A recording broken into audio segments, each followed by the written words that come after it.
열왕기상 13장은 그야말로 해석하기가 매우 어려운 본문 중에 하나입니다.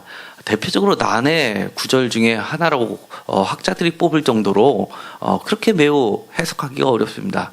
1차적으로는 이 오늘에 나왔던 이야기처럼 도덕적인 개념으로 이 이야기를 해석할 수 없기 때문입니다.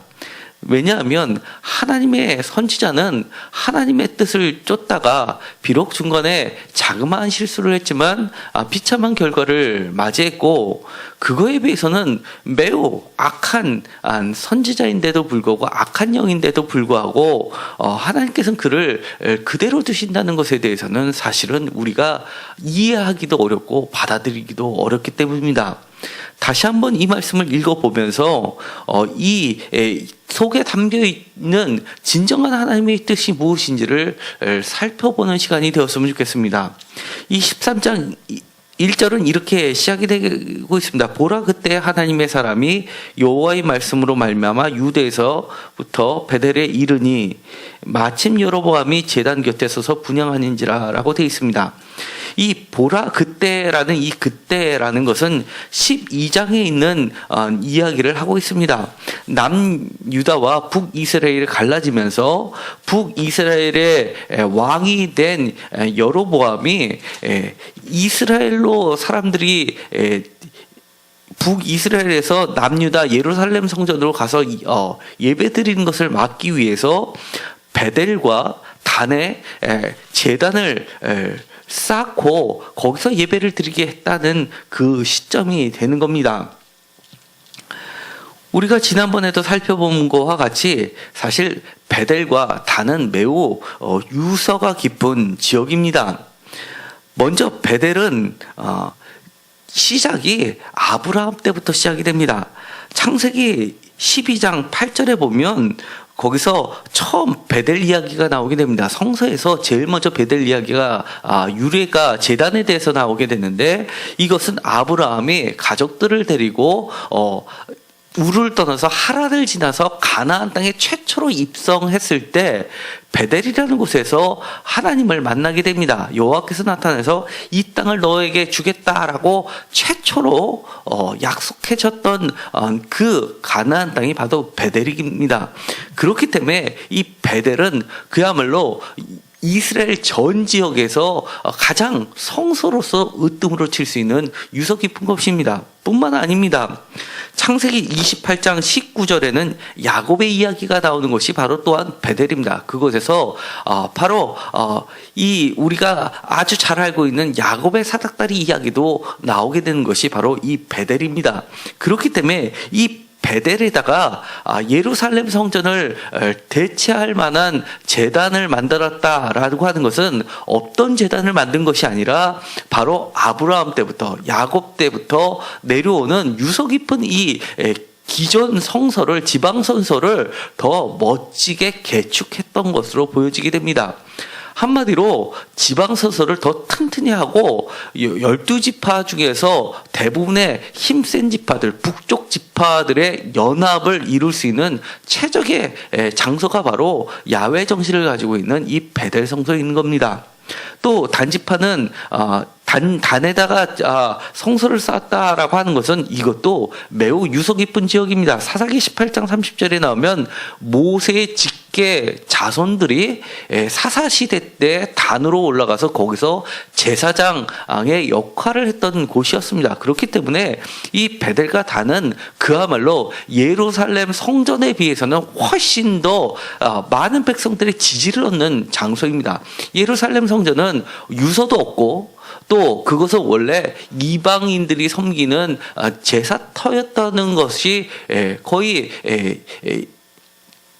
모아진 의견, 학자들이 모아진 의견입니다. 그렇기 때문에 예루살렘 성전이 아무리 화려했어도 이스라엘 사람들의 90점을 이루기에는 부족한 겁니다. 문제는 이런 장소라기보다도 여로보암이 했던 행동들입니다. 특별히 12장 31절에 나와 있는 것처럼 레위 자손이 아닌 보통 백성으로 제사장을 삼고라는 그의 태도를 통해서 얼마나 그가 하나님의 법칙을 무시했는지를 잘 알 수 있는 겁니다. 사실 여로보암이 출범하게 된 것은 선지자의 집단, 특별히 12장 15절에 나오는 실로 사람 아히야를 비롯한 선지자 집단이 그를 지지했기 때문에 북쪽 10개 지파가 그에게 왕으로 임명할 수 있었던 겁니다. 아마 이 아히야가 그를 밀었던 이유는 예루살렘 성전에서 벌어지고 있는 것들이 야훼 정신을 많이 훼손하는 것들에 대한 반발로 시작이 되었는데, 문제는 이 여로보암이 이 실로의 사람들로부터 지지를 받고 시작을 했는데 실로가 중심이 되는 것이 아니라 다른 지역이 보다 부각이 되고 있다는 것들에 대해서 불만이 쌓였을 것으로 봅니다. 그래서 출발할 때는 실로의 아히야라는 선지자가 커다란 역할을 했지만 13장부터는 사실은 아히야의 이야기는 빠지게 되고 마지막으로 여로보암이 죽을 때쯤에 대해서 다시 한번 등장하게 됩니다. 그런데 이 아히야가 활동했던 것도 바로 실로라는 것도 사무엘 시대 때 매우 막강했던 그런 지방 성소의 역할이고, 이 실로에서는 아주 유서 깊은 축제, 절기 축제가 거행될 정도로 대단한 지방 성소의 역할을 했던 것입니다. 그렇기 때문에 이 베델과 실로와, 그리고 또 한 군데 여로보암이 왕이 되고 나서 제일 먼저 수축했던 것 12장 25절에 있는 세겜이라는 지역도 포함해서 세겜, 분우엘, 실로, 여기 있는 베델, 단처럼 지방 12지파들이 각각의 자기 부족들이 갖고 있었던 지방 성소들을 우대해 줌으로써 보다 힘센 지파에 힘을 실어줬던 것이 분명해 보입니다. 그러므로 인해서 이 베델에서 이 여로보암은 주로 제사를 지냈던 것이 확실합니다. 왜냐하면 이 베델은 유다 지파와 경계선에 놓여 있었던 지역으로서 북이스라엘의 경계를 이루고 있는 겁니다. 그렇기 때문에 이 유다 지파와 예루살렘과 인근해 있으면서 통로를 막을 수 있는 적소이기도 합니다. 그곳에서 베델에서 여로보암은 제사를 지내게 됩니다. 그런데 2절을 보면 하나님의 사람이 유다에서부터 옵니다. 이스라엘 사람도 아니고 남쪽 유다 사람인 하나님의 사람이라고만 되어 있습니다. 제가 주보에다 실었던 것은 이 주석서에 나와 있는 것을 그대로 인용해서 실어야 됐기 때문에 거기서는 아히야로 되어 있지만 사실은 성경 본문에서는 하나님의 사람으로만 표기를 하고 있습니다. 사실 하나님의 사람이라는 것은 스마야에게 적용됐던 표현이기도 합니다. 12장 22절에는 스마야를 하나님의 사람이라고 부르고 있기 때문에 혹자들은 이 2절에 있는 하나님의 사람을 아히야가 아니라 스마야가 라고 이야기하는 학자들도 꽤 있습니다. 그러나 저는 이름이 밝혀져 있지 않기 때문에 성경대로 스마야도 아니고 아히야도 아닌 하나님의 익명의 사람으로 보는 것이 가장 적합합니다. 이 하나님의 사람이라고 익명으로 처리한 것에서는 그만한 충분한 이유가 있습니다. 바로 하나님의 사랑과 인간을 대조시키고 있는데 보다 주안점이 있기 때문입니다. 이 하나님의 사람을 통해서 사람 대 사람의 문제가 아니라 하나님의 사람을 통해서 하나님과 인간인 여로보암의 이야기를 하고 있는 것입니다. 다시 이야기하면 하나님의 사람이라는 표현 속에는 사람이지만 하나님 대 여로보암의 대화를 연결시켜주고 있다는 겁니다. 하나님의 사람이 제단을 향하여 여호와의 말씀으로 외쳐 이르되 제단아 제단아 라고 하면서 제단을 의인화하면서 부르고 있습니다.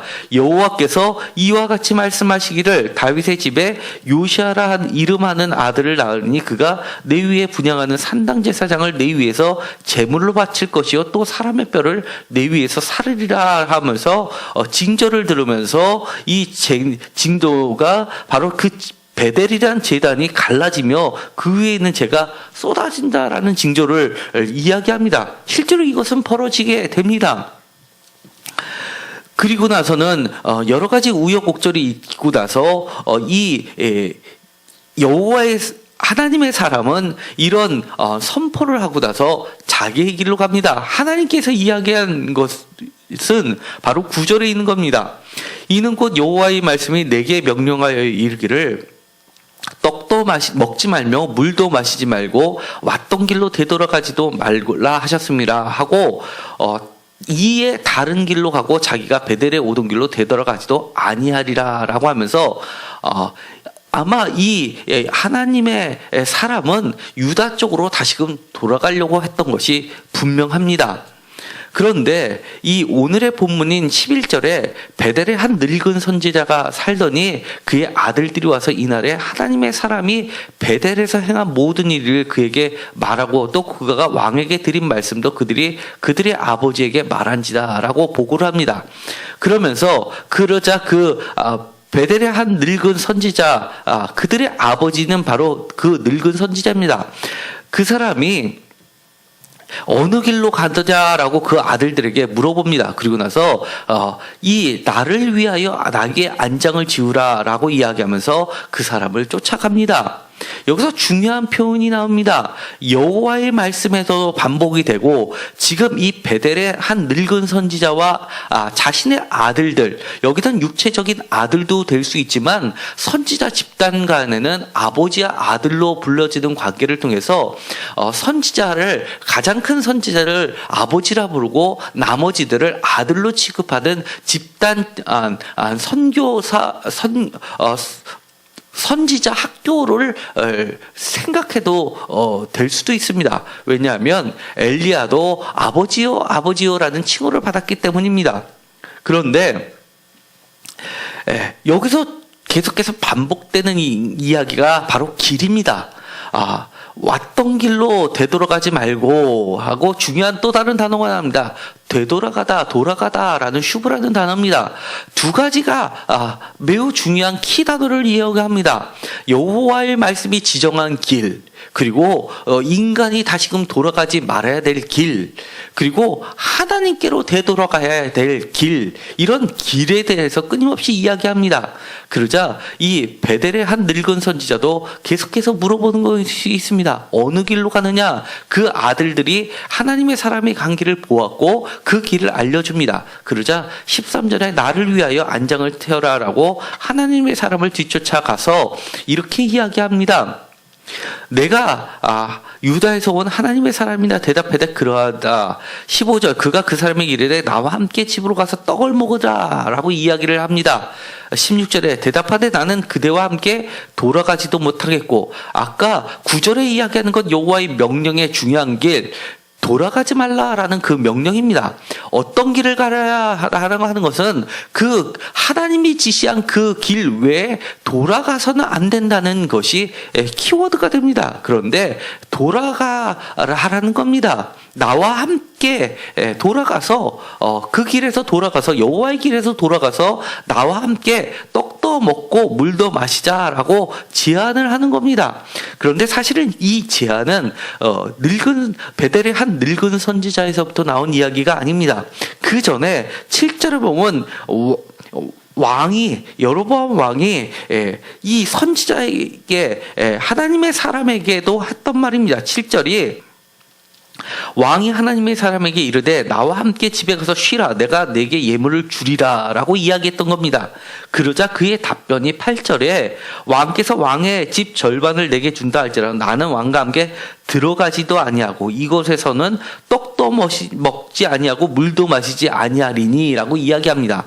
함께하지 않겠다는 겁니다. 떡도 물도 마시지 않겠다라고 하는 것은 하나님이 원하시지 않는 것에 대해서는 동반하지 않겠다라는 강한 의지를 나타내는 겁니다. 그런데 이 선지자, 베델의 한 늙은 선지자가 다시 한번 이렇게 이야기합니다.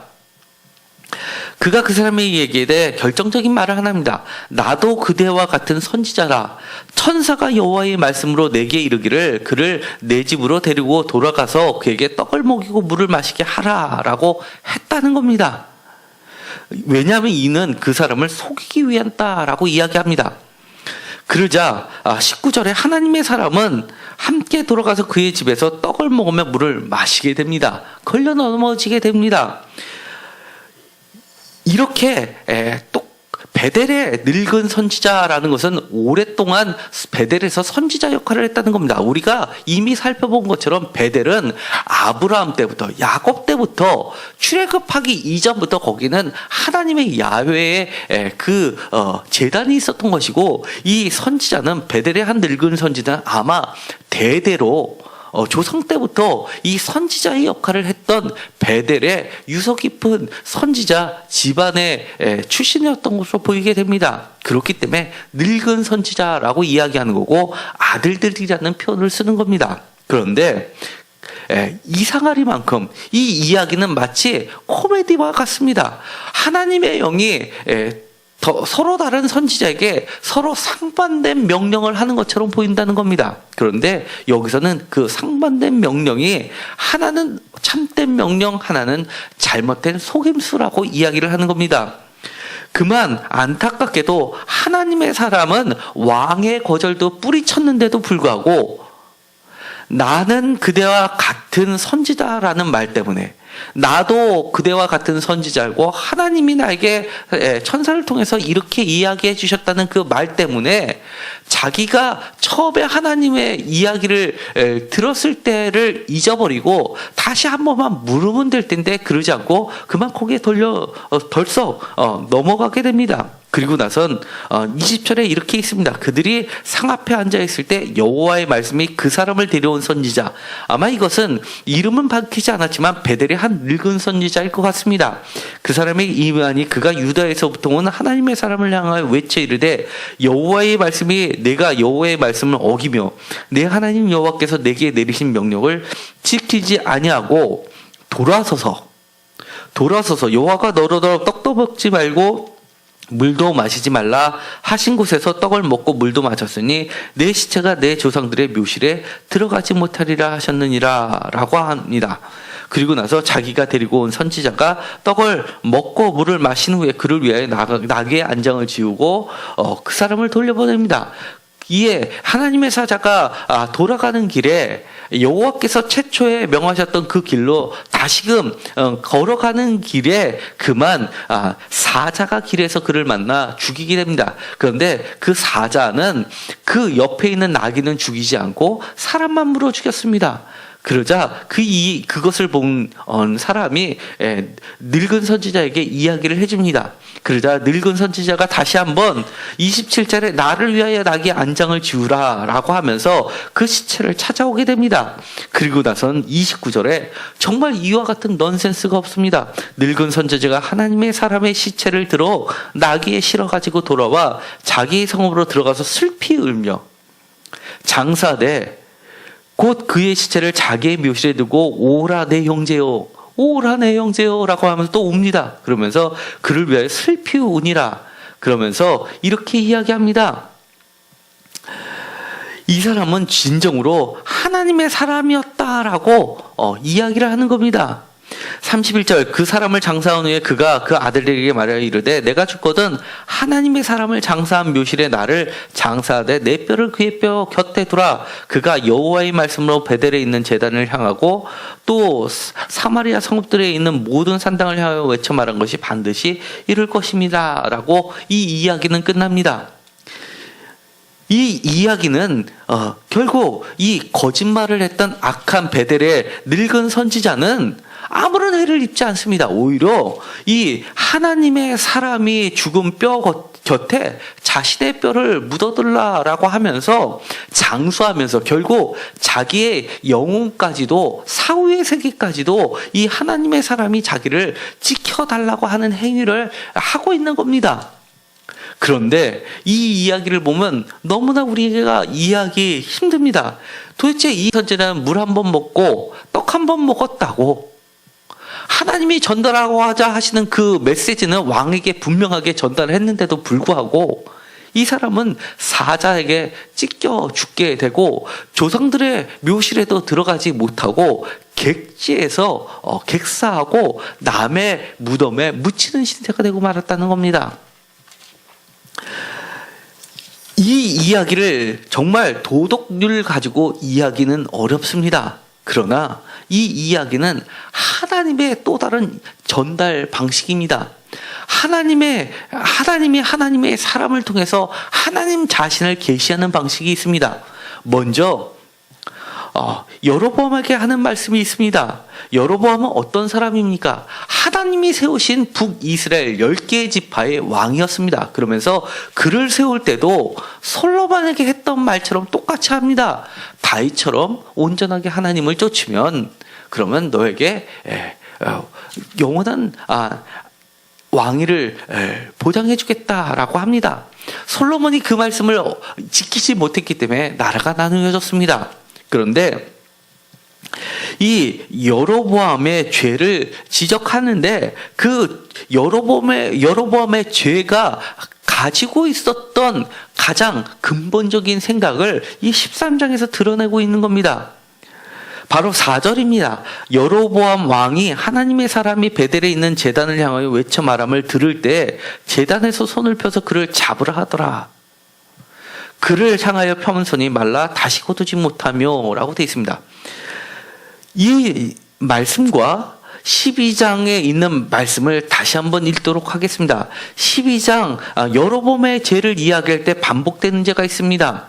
12장 31절입니다. 그가 또 산당들을 짓고 레위 자손이 아닌 보통 백성으로 제사장을 삼고, 제사장도 내 마음대로 세울 수 있고 제사장이나 선지자나 할 것 없이 하나님의 사람도 내 마음대로 잡을 수 있다라고 생각하는 게 여로보암의 죄인 겁니다. 가장 근본적인 것은 내가 하나님을 섬기는 것이 아니라 하나님을 내 마음대로 잡았다 놨다 하면서 내가 필요할 땐 잡고 그렇지 않을 땐 뒤로 던져버리고, 하나님은 내 출세를 위해서 내 왕권을 위해서 필요할 뿐이지 내 마음대로 하면 된다. 그리고 하나님을 섬기는 것은 형식에 치우치게 되는 것을 보여주는 겁니다. 베델의 한 늙은 선지자도 마찬가지입니다. 베델은 그야말로 유서 깊은 하나님의 제단이 있는 곳입니다. 그런데 많은 표현 중에서 한 늙은 선지자, 이름도 없이 한 늙은 선지자라고 이야기를 합니다. 형식화되었던, 제도화되었던, 고착화되었고 생명력이 없는 선지자를 지칭하고 있는 겁니다. 이 선지자가 속입니다. 자기는 하나님의 말씀을 듣지도 않았는데도 불구하고 나는 이렇게 하나님의 말씀을 들었다라고 선포를 해버립니다. 지금까지는 베델에서 많은 사람이 아브라함에게 나오셨던 하나님, 그리고 야곱에게 약속하셨던 그 하나님을 만나기 위해서 베델에 많은 하나님의 백성들이 찾아올 때마다 그 제단을 맡았던 선지자는 대대로 이어져 내려오면서, 그러면서 자신은 하나님으로부터 어떤 지시도 받지도 못했는데 사람들은 모르니까 내가 사람을 속이듯이 그렇게 마음대로 해왔던 것을 단적으로 보여주는 겁니다. 비로소 하나님의 말씀이 하나님의 사람과 같이 식사를 할 때 하나님의 말씀이 임하게 되는 것을 체험하게 됩니다. 그리고 나선 자기도 모르는 사이에 하나님의 말씀을 선포하고 그 징조가 그대로 이루어짐을 보고 그제서야 그 늙은 선지자는 진정으로 하나님의 사람이었구나라고 하면서 그의 시체를 걷어들면서 자기의 몸까지, 죽은 시체까지도 그에게, 사후의 세계까지도 그에게 맡기는 모습을 보게 됩니다. 첫 번째 우리가 살펴본 것처럼 하나님의 사람을 통해서 하나님께서는 누구냐가 중요한 것이 아니라 자신의 사람을 통해서 하나님의 뜻을 펼쳐 보이심을 이야기합니다. 바로 여로보암에게 이야기해 주십니다. 그 다음에 베델의 선지자에게도 이 말씀해 주시는 겁니다. 그리고 또 한 가지 마지막으로 이 정말 어처구니 없는 죽음을, 이해하기 힘든 죽음을 맞이한 선지자의 그 마지막 인생, 마지막 죽음을 통해서 이 말씀을 읽는 모든 사람에게 다시 한번 하나님의 말씀을 전달해 주시고 있는 겁니다. 하나님께서 이 선지자에게 이야기하셨던 것은 이렇습니다. 우리가 생각하기에 여로보암한테 가서 제단에게 선포만 하면 되지라고 생각할 수 있습니다. 그러나 하나님께서 하나님의 사람에게 이야기해 주시는 가장 중요한 것은 어떤 길을 가야 되는 것이 하나님의 사람인지를 알려주시는 겁니다. 말만 전달하는 것이 중요한 것이 아니라 전 인생을 통해서 하나님의 말씀을 올바로 걸어가는 것, 그것이 하나님의 사람이라는 겁니다. 그런데 이 하나님의 명령하셨던 그 길에서 벗어나서 되돌아가지 말라고 하는데 되돌아감으로써 하나님은 그를 심판하신 겁니다. 혹자는 이렇게 이야기할 수 있는 겁니다. 하나님 너무하신 거 아니십니까? 그럴 수 있습니다. 그러나 이것은 뿌리 깊은 히브리 사람들이 갖고 있는 사고에 하나님으로부터 내려왔던 사고 방식이 습득되어 있는 하나님의 계시 방식입니다. 우리가 신약 시대의 예수님의 비유를 보면 이해하기 어려운 이야기들이 여러 가지가 있습니다. 예를 들어서 1달란트 비유입니다. 1달란트, 2달란트, 5달란트. 1달란트를 그대로 쟁겨두었다가 1달란트를 주었는데 그를 책망하시고 게으르고 악한 종이라고 하면서 그의 1달란트를 뺏어서, 손해본 것도 아닌데 뺏어서 5달란트 있는 자에게 주어 버리십니다. 또한 한 마리의 잃은 양 비유도 있습니다. 한 마리를 잃어버렸다고 99마리를 남겨두고 떠나는 그런 목자를 보면서 잘했다라고 생각할 수 있지만 많은 현대인들, 특히 어떤 사전적 지식도 없는 그런 순수한 어린아이들조차도 그럴수록 더 이해하기 힘든 부분이 바로 그것입니다. 그럼 99마리는 어찌 되었는데요? 라고 이야기하는 겁니다.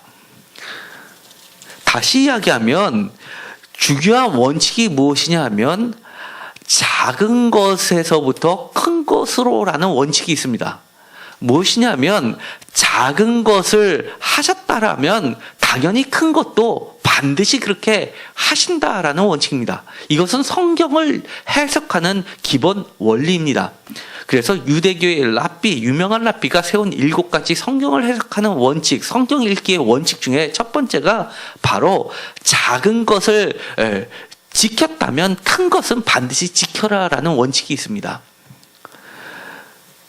그렇기 때문에 이 1달란트를 지키지 못했다면 5달란트 지키지 못하는 것이고, 이 잃어버린 한 마리를 찾은 사람이라면 더 큰 99마리 양을 잃어버렸다고 다 찾을 수 있는 사람이라는 겁니다.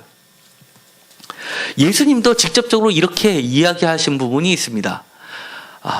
저 참새, 날아다니는 참새도 먹고 입히시거늘 하물며 너희들이랴라고 이야기하시는 부분이 있습니다.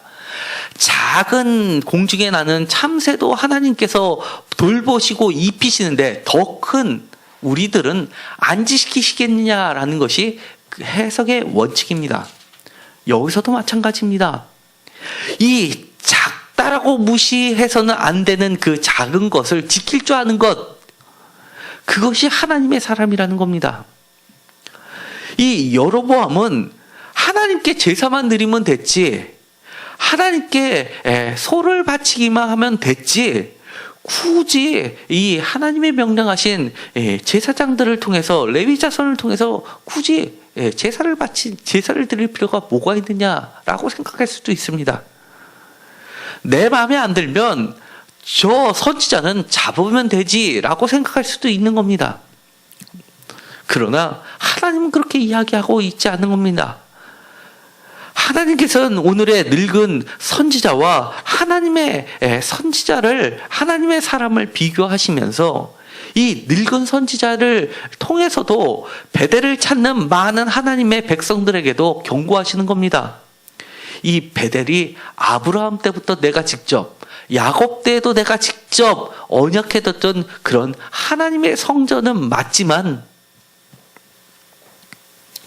하나님의 뜻이 온전히 이곳에서 선포되고 지켜지고 있느냐라고 묻고 계시는 겁니다.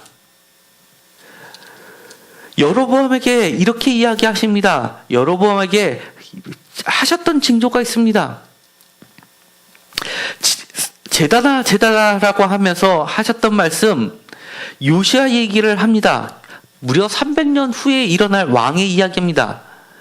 그가 내 위에 분양하는 산당 제사를 내 위에서 제물로 바칠 것이요 또 사람의 뼈를 내 위에서 사르리라 라고 예언했는데 이것이 실제로 이루어집니다. 열왕기하 23장 15절에서 20절까지를 보면 그곳에서 요시야 왕이, 이 요시야 왕은 남유다 왕입니다. 요시야 왕이 이 베델에 가서 이 베델 성소를 정화하는 모습이 나오게 됩니다. 이처럼 하나님께서는 지금도 우리에게 이렇게 이야기하고 계시는 겁니다. 너가 하나님을 정말 하나님의 말씀 그대로 섬기고 따르고 있느냐라고 묻고 계시는 겁니다. 우리가 혹시 하나님을 섬긴다 하면서 우리가 생각하기에 이거는 중요한 것, 이거는 중요치 않은 것, 그러니까 이것만 지키면 되고 나머지는 다 무시해도 된다라고 생각하고 있지는 않습니까? 아니면 나와 직접적인 이해관계가 있는 것은 하나님의 말씀으로 받아들이고 나의 이익과 반대되는 것은 듣기 싫으니까 나에게 손해가 되니까 하나님의 말씀이 아니라고 생각하는 것인지 우리는 한번 생각해 볼 필요가 있습니다. 사실은 우리가 신앙생활을 할 때도 나에게 불편하면 언제든지 뿌리치고 가는 것이, 그런 사람들이 의외로 많이 있습니다. 저는 신앙생활을 할 때 그러지 않았으면 좋겠습니다. 내가 손해를 보더라도 하나님의 말씀은 하나님이 하신 그 길을 가라고 하셨다면 우리가 따라가는 것이 진정한 하나님의 메시지를 전달하는 것이라고 할 수가 있기 때문입니다. 오늘 있었던 이 하나님의 사람을 통해서 비극적인 삶을 통해서 이 북이스라엘 사람들 전체에게, 그리고 여로보암의 후손들에게, 그 많은 왕들에게 끊임없이 이야기하는 것은 다시 한번 그들에게 돌아서라고 이야기를 하는 겁니다. 너의 길로 가지 말고 하나님의 길로 다시금 돌아서라고 이야기를 하는 겁니다. 그렇다고 하면 처음에 여로보암을 그에게 10조각을 째어주면서 왕으로 세우실 때 하셨던 약속처럼 너를 다윗처럼 그렇게 지켜주시겠다 했던 그 말씀을 하나님께서는 버리지 않으실 거라는 이야기를 하고 계시는 겁니다. 안타깝게도 이 여로보암의 큰 죄는 하나님의 말씀 중에서 내가 필요한 말씀만 받아들이고 나에게 불편한 모든 것들은 버리고 하나님의 사람도 제사장도 내 마음대로 잡았다 놨다 할 수 있다라는 그 오만한 데서부터 출발했음을 보게 됩니다. 우리 평생에 있어서 정말 이 베델, 하나님의 아브라함을 통해서 제일 처음 가나안 땅에 들어오면서 축복해줬던 그 제단 성소인데도 불구하고 이처럼 이 오늘날 보는 이 베델에는 참된 선지자가 없이 이렇게 늙은 선지자만 있고 사자에 찢겨 죽으면서 다시 한번 죽어 있었던 형식화됐던 그 늙은 베델의 선지자를 영적으로 깨우는 죽음을 주시면서까지 다시 한번 회복시키시는 하나님의 말씀을 우리는 기억할 필요가 있습니다. 기도하고 마치기로 하겠습니다. 하나님, 오늘의 말씀은 우리가 이해하기 너무나 어렵습니다. 그러나 중요한 것, 우리가 하나님의 사람이라면 하나님이 말씀하신 그 길로만 가는 것이 진정한 하나님의 사람이라는 것을 깨닫게 해 주십니다. 우리가 우리의 생각대로 하나님의 말씀을 취사선택하고 하나님의 사람을 내 마음대로 잡았다 놨다 할 수 있는 것이 아니라 하나님의 말씀하신 그대로 작은 것이라도 반드시 지킬 줄 아는 그런 하나님의 사람이기를 원하셨던 것을 깨닫게 됩니다. 작은 것을 철저히 지킬 줄 아는 그 사람을 하나님께서는 큰 것도 지키신다 인정해 주시는 그 특별하신 하나님이라는 것을 깨닫게 하여 주시옵시고, 우리가 무시하지 않고 작은 하나님의 말씀이라도 소중히 여기고 지킬 수 있게 하여 주옵소서. 예수 그리스도의 이름으로 기도드렸습니다. 아멘.